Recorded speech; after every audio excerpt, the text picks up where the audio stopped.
Hi, my name is David Linton, and I wanted to share with you some of the new functions that are out in the latest version of Updata Analytics Enterprise Edition. And you can basically check for updates by clicking here. If you've got that automated, you should have been told there's an update. And if you go to what's new, you'll see the list. And this dial bands, I'm going to show you those at the end. I'm really excited about those. But first of all, let's just look at some of the other improvements. So you can now draw the ADXR as a chart. Interesting, Wells Wilder's original book, the ADXR value, not the ADX, is what defines the trend. So we now have the ability to draw that. Scanning and alerting, some improvements there. And on the price targets, some improvements to scanning and also to system testing, which I'll show you very briefly. But probably one of the biggest improvements, if I just take the chart here. By the way, you can just collapse the ribbon, it's as a standard in Microsoft and any of the Office products. Just by double-clicking on these, you can actually just collapse the ribbon, and I saw someone on the help desk asking that the other day. So one of the key things that's been improved is that you can now actually show a hover on the target. So I have mine set to off because when I'm doing recordings, it does become a bit annoying. But here, for example, if I now hover on this chart, you'll see there over on the left-hand side of the screen, I get the dates when it was created, the price levels, the target price, all of that information shown with the hover. So really quite useful if you want to go back and look at targets. So I tend to turn that off, as I said, but you can literally switch that on and off. So just by switching that hover, you can then just turn it on and off. So quite useful. One of the other things that's been done here in the floating dialog is we've separated out activated and negated that have been activated and then negated, and negated that were never activated. And that's quite important. You'll see here about 50% of negated targets actually were never activated, and those are really not targets that you would accept. So by differentiating those two scenarios where targets have been activated then negated and negated but never activated, we're just weeding out some of the targets that you would never have taken. Another thing that you'll notice here is a stop loss function, and this is really being driven by a lot of our systems here, and there's various options here. You can have percentage pullback, points pullback, dynamic percent. So here we can see that on each target, so for example on that negated target there, you would have been stopped out with a stop loss. So that's also quite useful, and again you can vary those with percentages by just literally going and changing the values here. So if you're looking at long term, that's really, again, you would change those to bigger percentages, and you'll see it's curve fitting the data. So really useful to see those stops as well.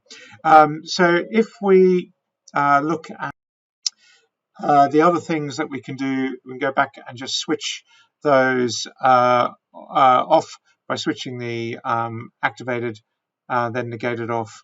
And that's just the new thing of having the stops. And you'll notice the stop is given when each new target is started.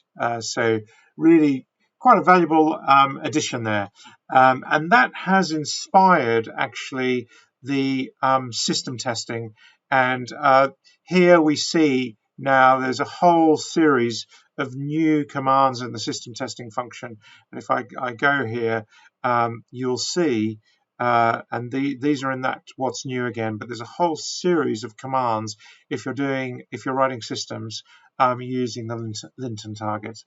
And there's lots of sample code and new code going in the library all the time. Chances are you'll probably just use one of the pre-written systems rather than writing them yourself, but you can see here that you can now do the thrust angle, the time to activation, price time factors. So all of these with the syntax, just hover over those, it shows you how they are. So here we see a system. This is gold on the 60-minute chart. This was the equity line. When you see it's a long only system, so you've stayed out where you've been stopped out, waiting for your next entry in. So that red line is the underlying for gold, and the blue line, if you're shoehorning in with trades, is the trading system. So we're seeing more and more of these trading systems. But the thing that I really wanted to show you, last of all, was the Dow targets. And I just remind you of what your time horizon is. We'll come back and look at this.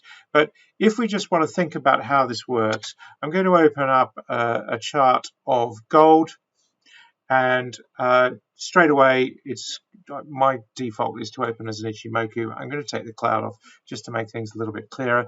And this has come out of my work doing corporate training with Beach Group, where we've been teaching Dow. And you'll find this new function. It's a button here, which is Dow levels, or you can find it in the tools at the bottom of the list. And if you've upgraded, you'll see here Dow levels. But if you've upgraded, you can just hit the D key and it will put these levels on. Now, how are these done? So basically what we've got here is this is a daily chart. So I'm looking for a high 3 periods after and 3 periods before. So I could literally just, or a low. So if I change these to 5, which probably makes a little bit more sense, but if I keep going, you'll notice that these periods now, you'll get less of them because they become more dominant with the candles. But I'm basically saying I want to take a level which is 5 periods. So this is the highest point, 5 bars either side. Same here, 5 bars either side. That's the low, that's the low. I've got also the ability to extend these, so I can actually go and say, show me more of these levels. But realistically, I like to use just 2 because that's really what matters. If this level breaks, you're looking to that one. You'll notice it is configured to 2 on the high, but we don't have 2. Now, the other thing you can do is you can actually show where it's been breached. And if I just increase the number of levels to say 50, these are all the previous ones that were given. And what happens is this stops as a new level when you get a new 5-bar high-low. So each one stops with each new one that's coming in. And the dot signifies it's been hit and it's stopped. Now, those are ancient history now. They were levels at the time, but they're not really important now. So I generally don't show those, but you could do. Now, one of the things I want to show you is how this would look if we went back to the start of the year. And you can just click here in Updata, and I'm going to go back to, let's go back to the beginning of the year, and I'm going to just click. And you'll notice now my chart is now 29th of December, 2023. So I don't have the benefit of all the new data. If I hold the control key and now press the arrow key, it's going to start drawing the arrows. And this is how you would see these Dow levels coming in. So you notice a new one clicking in there. I'm holding the control key down and just pressing the side arrow.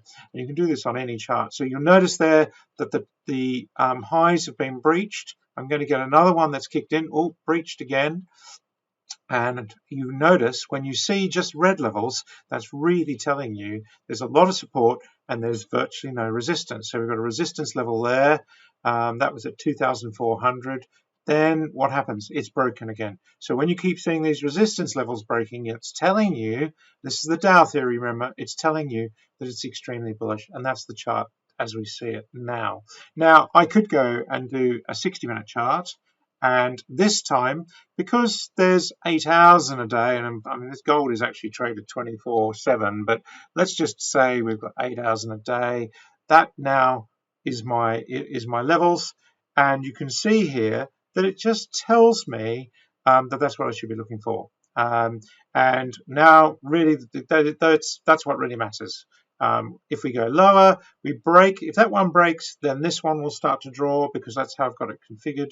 If this one breaks, then this one will start to draw. So I've just got it configured to draw 2 every time. So that's a nice new feature. I'm using it more and more in my morning calls. I hope you find it useful. Remember to upgrade.